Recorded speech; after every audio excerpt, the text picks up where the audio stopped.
Okay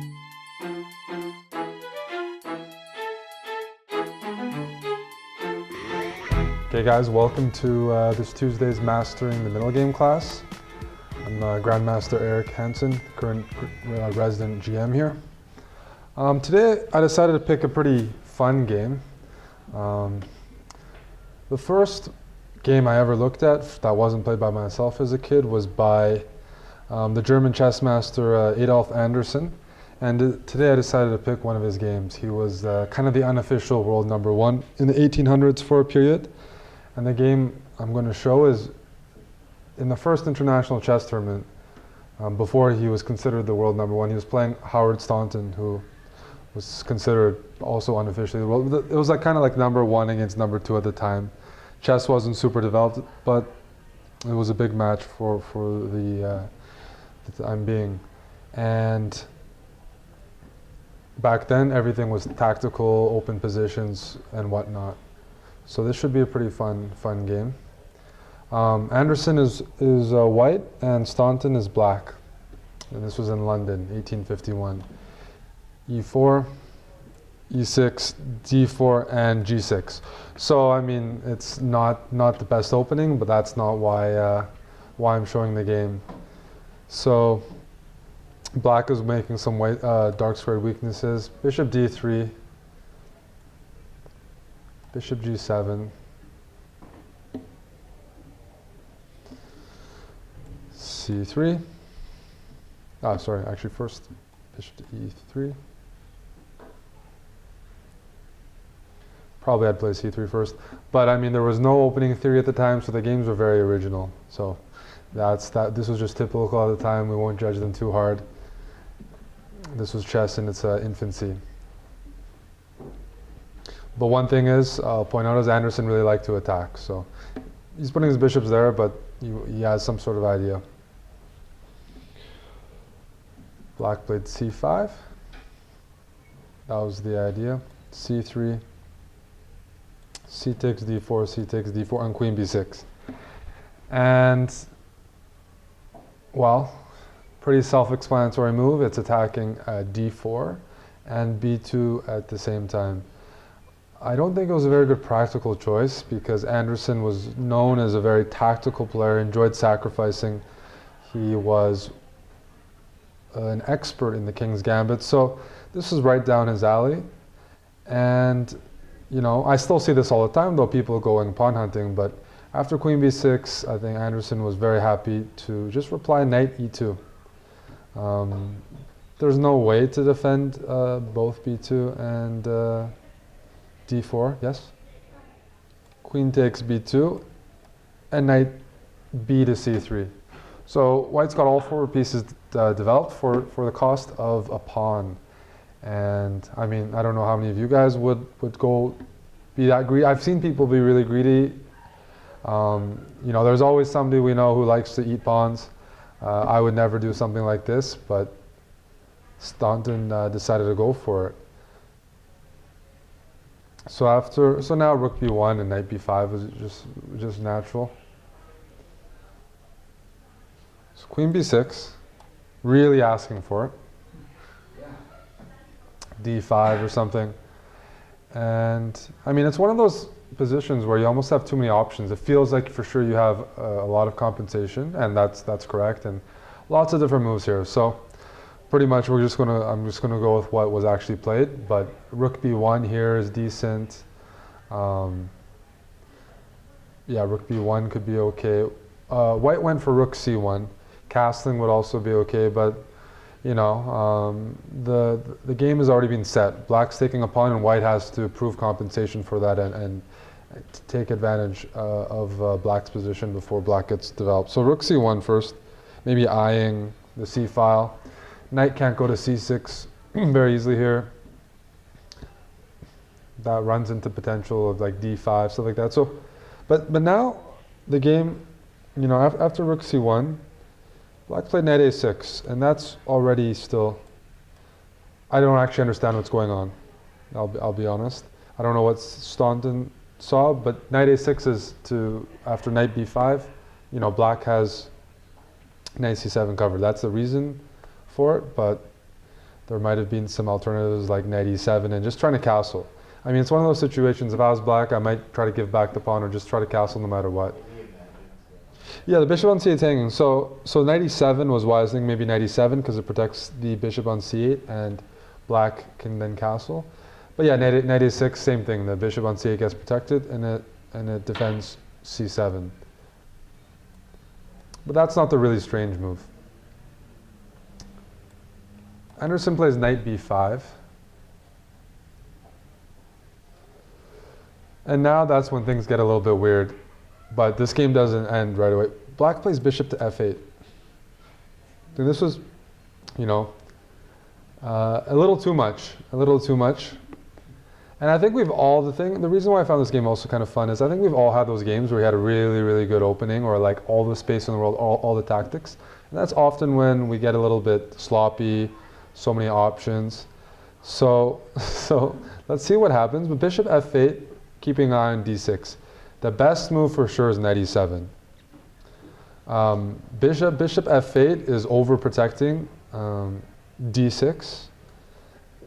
If knight e7, which is what is better.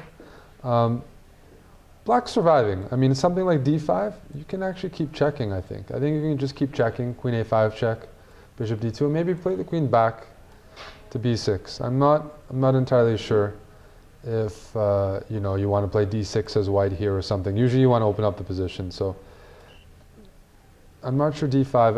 I think something here like bishop f4 was probably white's idea. And white's just going to play for compensation, like castles, maybe bishop d6 here, just playing on the dark squares. But you know, black just needs to get the king out. It's kind of how modern chess is now. I don't think we would do that. So after knight b5, bishop f8, it's a bit, you know, too much, and it really should be punished. It really, really should be punished. So the couple options would be castling here. Black's still a couple moves away from castling, so white can castle or play d5. Usually you want to castle anyway, so that if you ever attack the queen, they don't have a check in hand. So castles, and now d6. Still, black is nowhere close to castling. So I mean, the position is probably already losing already, and Anderssen is probably already just thinking his opponent is playing very, very badly. After d6. I mean now, well, d6 was kind of pretty much forced. There's just there's no way to get your king out now. You need a couple moves, and d5 is coming, or e5. There's nothing too attractive, but I guess d6 was one reason we wanted to play bishop f8. Now d6 is really well protected. So now white has a lot of options here. d5, maybe f4. Maybe queen d2, but there's no rush. There's no rush to stop black from castling. And after d5, Anderssen played d5. All his pieces are developed. He played d5, kind of direct, which makes sense. You do want to open up the position when you're way ahead in development. Black played queen a5. I'm going over the opening part kind of quickly because neither side played too well. White is so far playing all the easy moves, but for example here, white spent some time and couldn't find like a win. Like I would already be looking for a win, and he didn't see a direct win, so he went for something else. There is no immediate win here, and that was probably frustrating. Knight c7 doesn't work. There's no way to somehow kick the queen off of a5.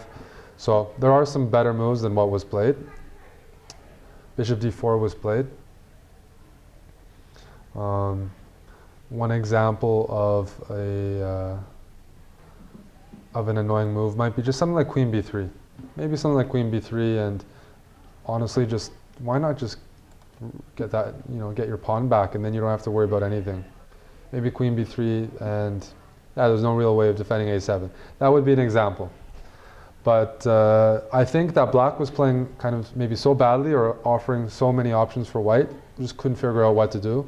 So Anderssen goes for something not as precise, but still something that at least he understood. He plays bishop d4. If anybody has a move that they thought, why not this, we can look at that. But bishop d4. I'm not sure if he's hoping his opponent will play f6. e5 is played, which is in line with the principles. If you're behind in development, you want to close out the position to gain some time to develop your pieces. You don't want the position to be open when you're trying to get your pieces out. They'll be targets. So that's asking black to play e5, which is what happened. I mean, if f6, take, bishop takes, knight f4, I imagine black's not going to survive too much with this much activity going on in the center. Knight c7 is going, rook e1, knight f6 is a threat. So e5 was played.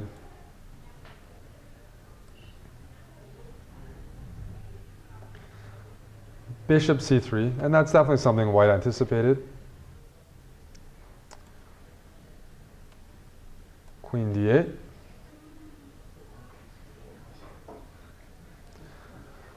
And now okay, you know what? I don't think there's any sort of win anymore. I mean, white's made a couple imprecise moves. The position's a little bit closed. So white has to do some work again. There's no option to just break open the position on e6. So the natural move here, f4. f4 was played. Still trying to take that, use that lead in development. And Anderssen was like the best attacking player in the world at the time. So, he had some ideas here. I'm not judging him too harshly though, because I think black, often you play a bit worse when your opponent's not playing as well either. Sometimes that happens, and I think that might have been the case here. I mean, you didn't have to work for it. This is just almost too easy, and you get pretty sloppy sometimes when that happens. So f4 happened. Now f6. Not really any other move. You don't want to take on f4. F takes e5. That's consistent. Not a move like f5 here. f5 I don't think black's going to take. Probably just g5. White doesn't have to take right away, and that could have been played. There's honestly, in every single position, there's a bunch of good moves. Or at least, white's not in danger of losing the advantage. White still has very, very good compensation for the material. So that's not a problem. F takes e5. Staunton replied with f takes e5 back, trying to keep things solid. This move is potentially playable. There's good and bad. By keeping the pawn on f6, black could maybe be optimistic that you can castle. Keeping that, with the pawn on f6, maybe white can't stop, play bishop g7, knight e7, trying to castle, maybe. He didn't go for it. Maybe, I'm thinking potentially a move like d6 was probably what white should be playing automatically. Even without calculation, I don't think black can do well at all in this position with with all the pieces on the back rank. So that's probably what scared black.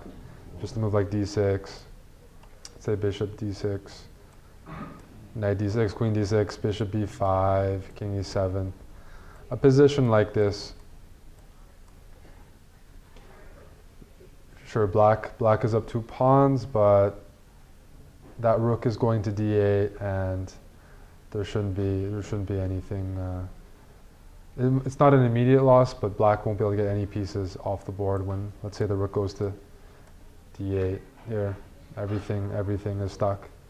King e7, even a move like bishop b4 would work. Check, knight takes b4, stuff like this. It's just So black didn't go for this, and it makes sense that there's tactics working for white.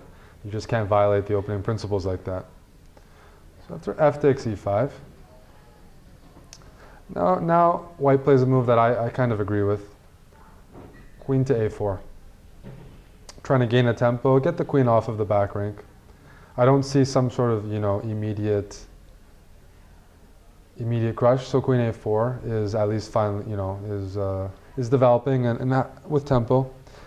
There are some other ideas. Maybe you could play like knight f4, That's a possibility. You went queen a4, so knight c7 or knight takes d6 is a threat next move with a double check.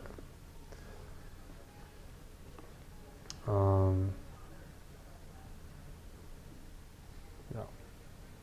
Queen a4, bishop d7.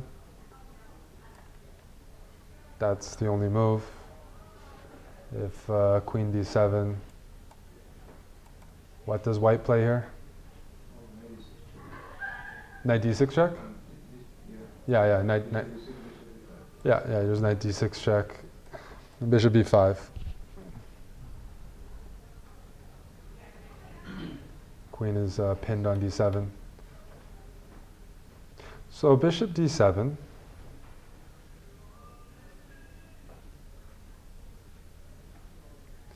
And now, again, not the best move from white. White played bishop b4.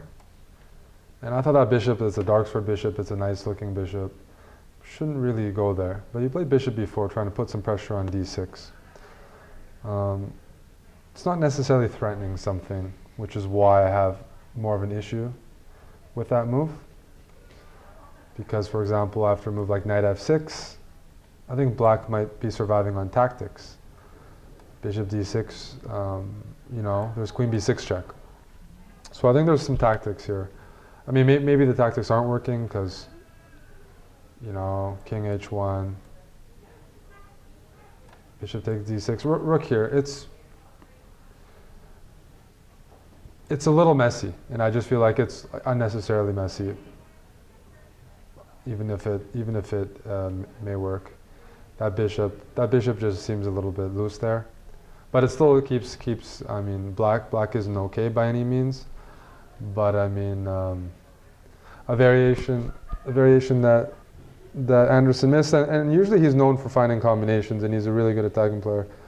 A nice type of example of a combination in this position would be queen a3. The queen put the bishop on d7, d6 is weak. And can anyone see why queen a3 works?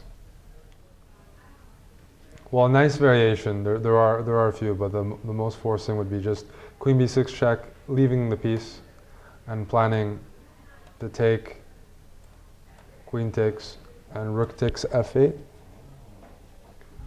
King takes f8, queen d6 check. And black's just not going to survive. There are no good moves here. If the king goes e8, queen e5, and if knight e7, the precise move is queen f6 probably, and the king has to go to e8 if, king here. This is a mate, so white gets all the material back with time. Queen takes h8 and everything falls. So that, I mean, that's not the hardest tactic, but I feel like white was playing off a field right now. He still wasn't looking for necessarily the knockout win, just getting all the pieces in the right squares. The bishop b4, I prefer to keep that dark sword bishop because of variations like that. I mean, I think here, after knight c5, there's also some tactics. You guys can see. Ooh. So queen takes c5 is a suggestion. Queen c5, d takes c5, bishop takes e5. Does it get back all the material or more? So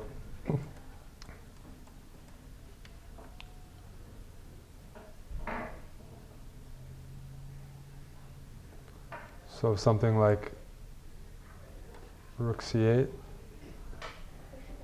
bishop h8. So this looks like it's close to all the material because that's a rook and a piece for the queen and still an attack. Although it's still, I mean, let's say a6. You move your knight back. It's not game over yet. Bishop h6 next for black. It's not game over yet, even though it still looks good for white. So it's a nice queen sack. You can play the queen sack and you won't lose, but maybe something else here. Just testing out your tactics. I'm just looking at it like you guys. What about bishop takes e5? Bishop takes e5. Pawn takes e5. What about rook takes c5 there? I don't know. That's just off the top of my head. I don't know what actually happens after knight c5. My idea there is to play rook takes f8 next move and do some sort of like discover check.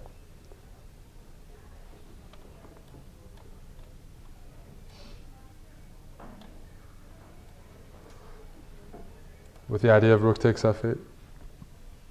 So after queen b6, I wanted to play knight check.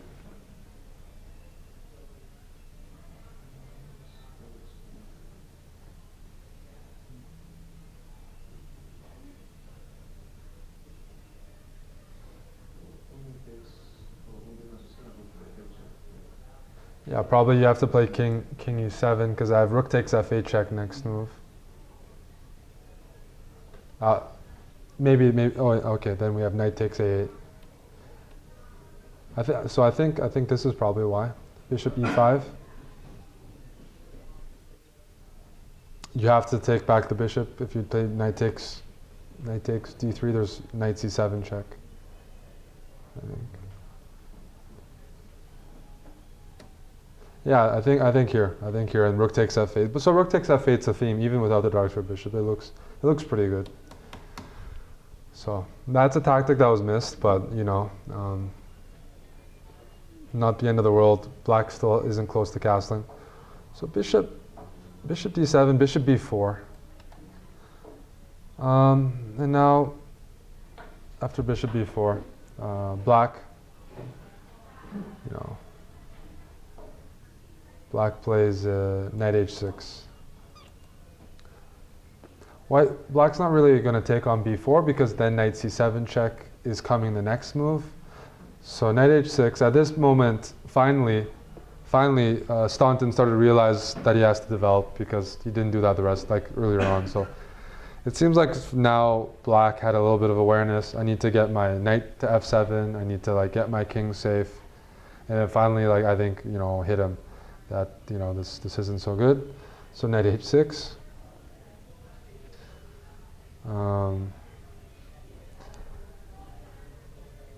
And now this was the last move that Anderssen missed another good move. This is the last part. Afterwards, I think he wakes up as well. But after knight h6, what's a very simple and strong continuation for white? It's just surprising because Anderssen's a very sacrificial. He likes to sacrifice. So. Can you give me a few more moves? So rook f8. Rook f8. Let's say rook takes f8 first. Rook takes f8 and then just knight takes d6 check. Yeah, that's already pretty nasty. If rook takes f8, knight takes d8 check, king moves, knight check, queen takes a6 or take the queen next. Yeah, it's over. And if king takes f8.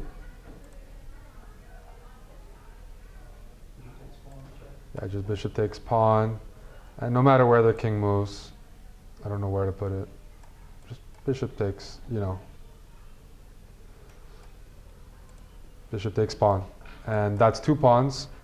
Well, two pawns and a very important dark square bishop, but like black's just not going to survive. The bishop's just going to go back here in case queen b6 check. So this would just be effectively lost. And it's not that hard to see once you see the position, but just from an attacking player, this is you don't even need to be winning. This is already it already looks really really fun to play. So I would have played it even if it wasn't winning under normal circumstances, but it seemed like he wasn't awake yet. And then after bishop b4, knight h6. Plays king h1. So kind of they both decided to take a bit of a timeout. Black's like, let me develop, and white's like, yeah, let me get my king safe. They trade moves with each other. And now knight f7.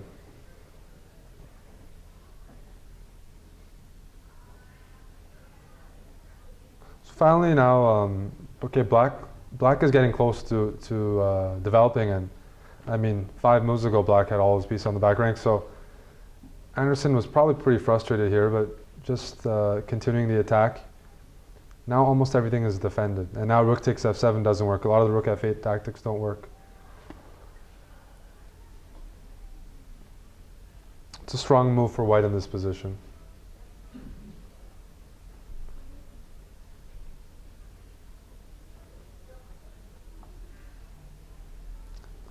Not sure how strong it is, but he played queen a3. Couldn't really find another breakthrough, and he's trying to provoke some sort of knight takes b4. After knight takes b4, I think white can throw in knight c7 check, for example.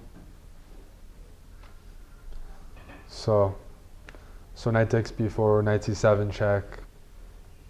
The king is kind of stuck in the center.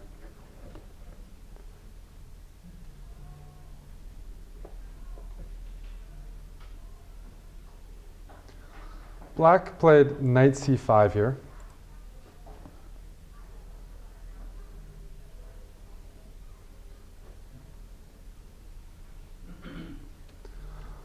Best would have been bishop e7 and just giving back the material. Because if we count the material, black is still up a pawn. If you can do anything you can to castle, I would, say do it. Just so you don't have to worry about it. For every single move, black has to calculate tactics and tactics. Every single move, black has to make sure there's no forced loss. And here, for example, let's say knight d6, check, bishop d6, knight d6, queen here. You can trade off the queens, or you can even play something like queen e7, and okay, that forces the queens off as well. The material is actually even, so even if white has a good position, it's not anything like before. I mean, you want to trade off some pieces of black if you can. So I feel like that was the last. That was a big moment that black missed there. Any sort of way to trade off some pieces and get the queens off. The queen makes a lot of the tactics work for white. Instead, knight c5 was actually a blunder. Can anyone tell me why? Now this is actually the last moment. Anderssen still didn't play it, and this one is not hard to see. Yep. Oh, is that your hand? Knight takes pawn is just white is a win. But you can win a pawn anyways in the last variation I showed. Because black is already up a pawn. So a pawn, if it's a good pawn, sure. The idea behind this move is kind of common in the Benoni as well. That's a hint. I don't think there's too many Benoni players here though. It's kind of a bad opening for most people. But in case anybody's a Benoni player, it's a idea that sometimes comes up. You are recouping the pawn, but the last variation I said black can give up the pawn, and it's still better than, I mean, if you recoup the pawn and still have a good attack and everything, sure, but you're recouping a pawn no matter what, pretty much.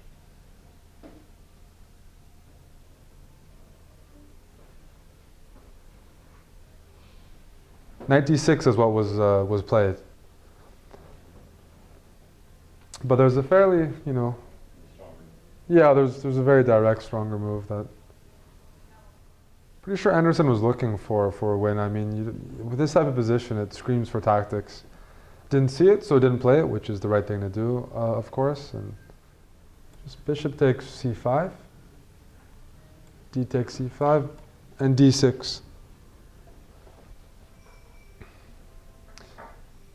Very often in the Benoni, white tries to just push that d-pawn down the board because the opening of the d-file isn't really in favor of black here because black's not developed anyhow. But yeah, this is not good. Knight c7 check and bishop c4 are both coming. You play a move like knight d6, queen takes, queen takes c5 with queen takes e5 is coming, or a move like here, bishop c4 is probably pretty good, hitting f7 and d6.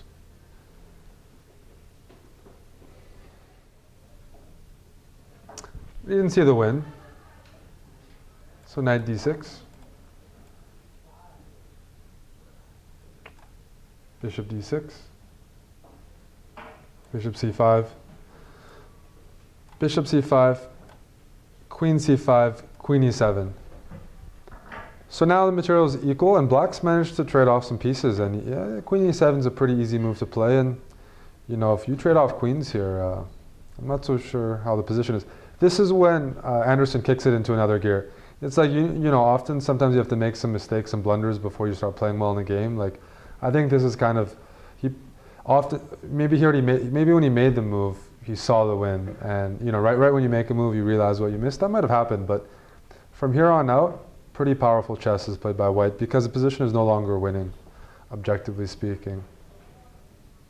So after queen takes c5, just talking about the middle game principles, who's ahead in development, stuff like that. Should you trade queens here or keep them on?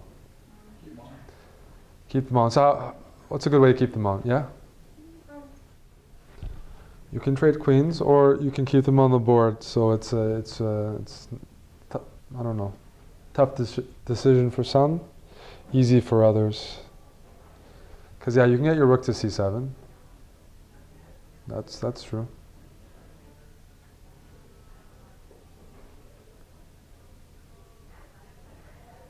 But I think there's something just a lot more unpleasant than trading the queens. If you trade the queens, rook c7, I'd play knight d6. And black is better in this endgame with the queenside majority probably. Queenside majority and the blockaded passed pawn, black is probably better. Which is a huge shift. No, you didn't trade the queens. You do not trade the queens. Head in development. Just no. Queen c7. Keeping the queens on the board. Attacking b7. And now pretty much white has to win the game again. But I think a lot of us have had to deal with that. Like just dealing with the emotions. Okay, I messed up a winning position and I have to win the game again. But you know, instead of getting frustrated, I think he starts playing this part pretty well. Knight d6, blockading the passed pawn, protecting d6, and it's on a dark square, which is quite convenient. It's very hard to hit that knight on d6. It's one of the best blockading squares, close to the king, and hard for white to get any access to.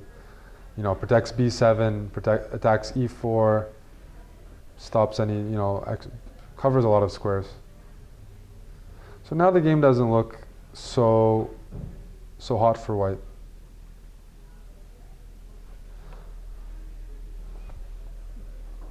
And black wants to play, black might even consider playing rook c8 next move. At this moment he played another, probably objectively best move.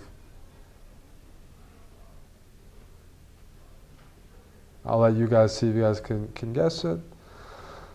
White's trying to use that development advantage. That's now the only thing left. That protects the passed pawn is blockaded on a dark square. Materials even. Bishop on d3 can't get into the game. But white still has the better rooks and a little bit of pressure. White played queen a5. I mean, I want to say the one important purpose of queen c7 is to provoke knight d6. Because if you move a queen, let's say somewhere else, can't go to b4, let's say c3 or c2, black is going to castle. So queen c7's job was to keep the queens on the board and provoke knight d6, which covers the f-file so black cannot castle. And now queen a5. So that's not something you want to do as white, but that's the only advantage. Now the knight can't go back to f7 and castle. White's queen on a5 would be better placed than on c5, and white could go like rook c7, for example, if black were to move the knight back. No, after queen a5, black's not castling. Rook c8's not possible here because a7's hanging. So you have an option between moves like a6, maybe to protect a7, although then rook c7 comes. Now though we have a really, really, really bad move played by black. H5. I don't like H5 at all because I just don't think he sensed the danger really. I just wouldn't want to lose my game because I've been messing around with on the side for a long period. So when you're ahead in develop, when you're behind development, you want to trade some pieces. So what's a better move for black here? One that makes a lot of sense, just consistent with which move? Yeah, just rook f8. Rook f8. You know, rook f8. Why not manually castle? Rook f8. Trade off a pair of rooks. If white was to take, king goes to g7. I don't know. Black is getting more. The more pieces I get traded off, it's supposed to benefit black. So rook f8 was not played at that time. h5. So not really getting, you know, well, h5 maybe to play h4. But black clearly isn't too worried about white's attack. Maybe because white missed so many winning variations earlier that at this point, black thought you could really play almost any move. But at this moment, white starts playing pretty accurate. So what's the follow-up? What's a logical follow-up? They play h5. What's a logical follow-up for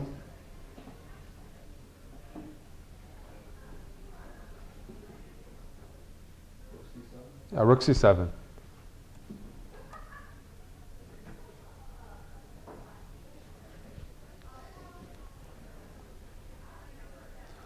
Now black realizes, oh, I'm getting attacked, and plays rook f8. But now there's a big difference in the position. Do you trade rooks as white? Yeah, don't trade rooks. Now the option is you don't have to trade rooks, and black still is playing with a rook on a8, king stuck in the center board. When you're attacking, just keep the pieces. Rook f to c1, which wasn't available before. So I mean, these moves are all just consistent with playing against a king position, keeping the queens on the board, keeping the rooks. So rook f c1, another precise move.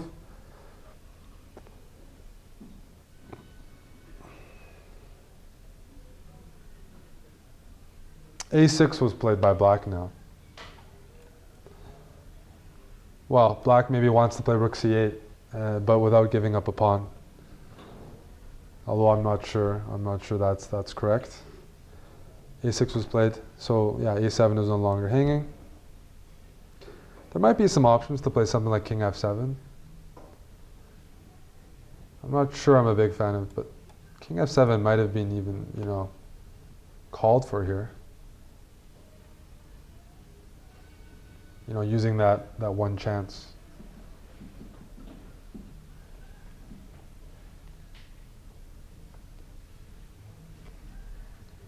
But a6. And now, I mean, this is the Anderssen. The last 5 moves he's been precise, and he continues to show. Like this is the Anderssen that was considered the world's best player for a few years after this game. The next move. This next move is something. White to play here. Continuing the pressure, because that knight on d6 is an amazing blockade. Amazing blockade. You're not. Bishop can't get to it. Rook on c7 doesn't have any more moves. Black played a6 because he's like, I can play king f7 next move probably. What attack is there here? What was that? Knight d4. Yes, crazy move. I like it. I like it. You like knight d4? Knight d4, yeah. Knight d4. No, now that is a move that anybody could miss. Yes, because you just don't even consider that your opponent can play knight d4. The bishop on d3 is very predictable. Black is accounted for that. The rooks are very predictable. The queen is on a5. It can go to b6 or b4, but it's not attacking d6 anymore. Knight to d4, getting that last piece in the game, because you know, I think what black even expected is even a good move for white here might be knight g1. Knight g1 to put it at f3, just to get that last piece in the game, but knight d4. Knight d4 is a very, very, very, it's the best move. Interesting move, yeah. Yes. If you take, you know, e5. Yes. Game over. e5, yeah. e5 and game over. Queen e5, rook e1, wherever that knight goes, e6 follows. The position cracks once that knight goes away. So knight d6, and that's definitely a move that black probably missed. And now it's a little late. So black still, you know, the knight on d6, sorry, the knight on d4, it's going to e6, but that's still not necessarily game over. Rook c8 was played.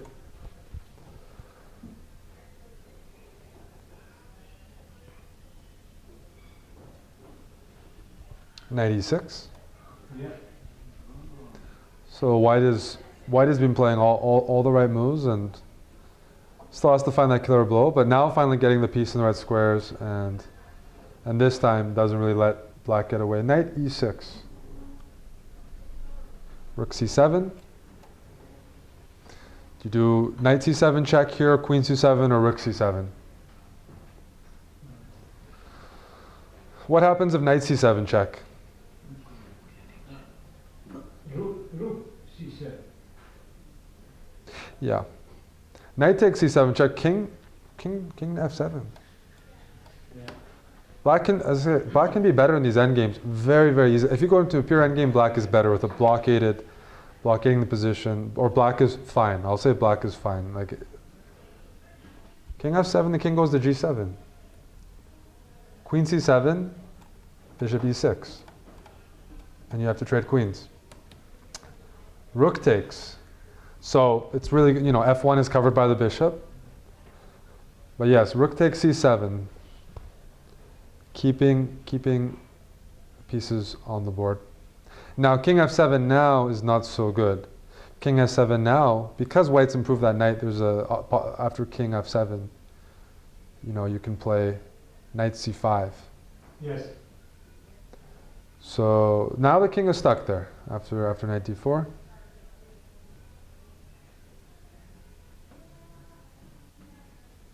So rook f7 is played. You know, the rook is hanging. Kind of a safe move. Well, black's not threatening anything. Bishop e6 is impossible.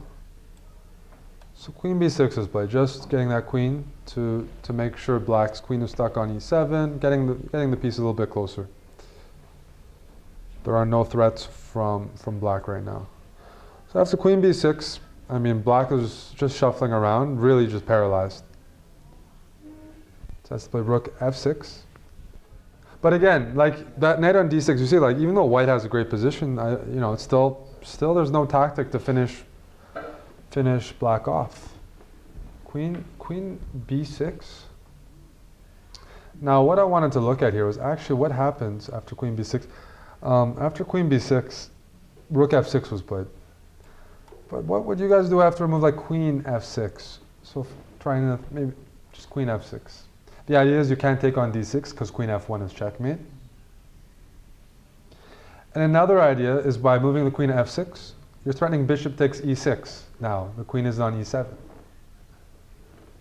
And this is another type of move that's not really based on calculation. It is a bit, but it's also just following this general principle of like the development advantage. After queen f6, because I want to, you know, I want to do bishop takes e6. If I trade all the pieces off, pawn on e4 is not going to be too happy against a knight on d6. The last 5 moves, white's been very precise, and I'm confident Anderssen would have found the most precise move here. That's the only move to maintain what white's been up to, but it's very critical. Now queen f1 is not being threatened because you can take the queen and your queen can go back to g1, and white will be up in exchange. Rook takes bishop d7, then I'll play queen f1.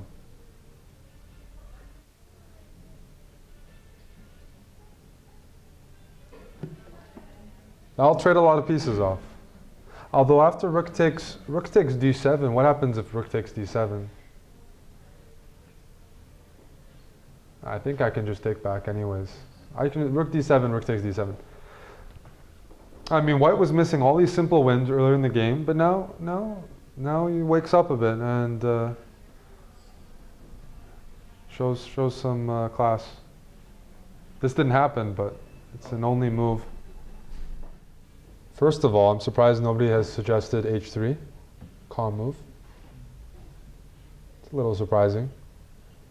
I think we're all looking for like killer blows. Yeah. No. there aren't too many checks, there can't really be killer blows if there aren't any checks. All the recent moves for white have not been immediate killer moves. They've been good moves, but they haven't been forcing moves.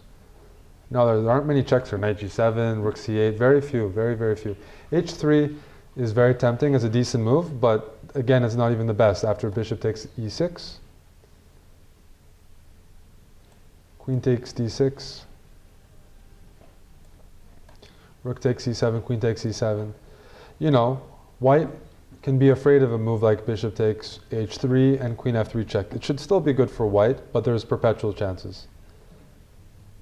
And queen f3. No, the really precise move if queen f6 was played is to play rook c1.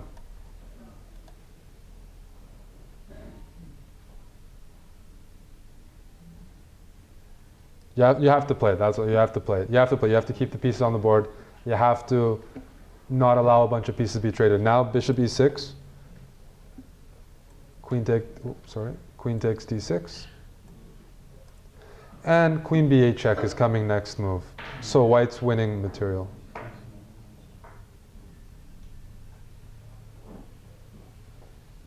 While still keeping the queens on the board, with black's king position still bad. White's going to win a pawn probably, and the king is still going to be stuck. So it's not, it's not a killer blow, but it's just consistent with the last few moves. White, you got to avoid the exchanges here. That can flip the evaluation. So h3 I could have accepted as a move, although it gives some chance. But rook c1, and you get another crack at it. You get another crack at getting into black's position.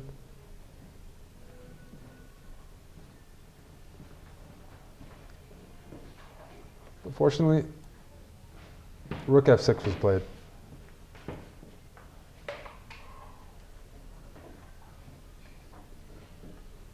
Well, that's a bit easier. So h3. Still making sure the back rank is clear. Okay, black still can't move easily, right? King f7, knight c5 here. And now h3, there's no more checkmate threats. But black is really paralyzed, so just is going to make some moves. g5.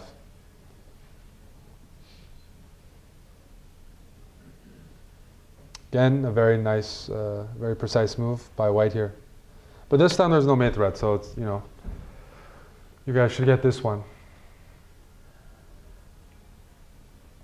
Try to cash in this position. Black is paralyzed. I'm not saying there's a checkmate or anything here, just, turn this into some sort of material or something. Something much cleaner. So rook on f6 does have some tactics against the queen on b6 if you move that knight. Queen b2.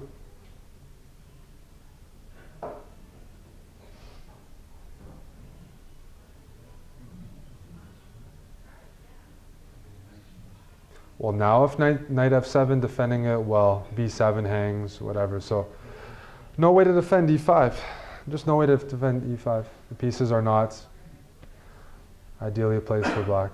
So nothing special, but we've seen a transition. Anderssen started off the game, guns blazing, sacrificed the pawn, got all the pieces in, didn't play the right moves, and now has had to win the game over again, almost positionally. With not as many pieces as before, which makes it a bit harder. So queen b2. And now the position just collapses. The game finished very quickly here after knight b5. Bishop b5. Pawn takes b5. Queen here. Say h4. Rook b7. Check.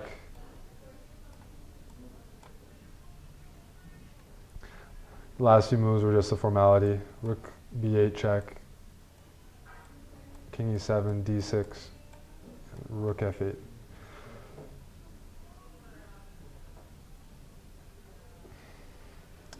Game was a couple moves longer, but it's game over. But White had to switch gears, and that's a hard thing to do in chess, to admit, you know, you missed your attack, missed your win, and win the game over again. But a very, very nice finish by White, and hopefully that'll help you guys a bit when you have a big development advantage or you have an attack. There are a lot of decisions here that were quite thematic in terms of keeping the material on the board and making, you know, playing against king position. How many moves was this game? How many moves? Yep. The move was 44 moves to checkmate, and I just showed to move 40. So I went 4 more moves. It was checkmate, and they used to play those checkmate pretty much. So it was 4 more moves, but I thought that was a bit of a roller coaster of a game, not the highest quality, but then in the end, White composes himself and plays some really, really good chess.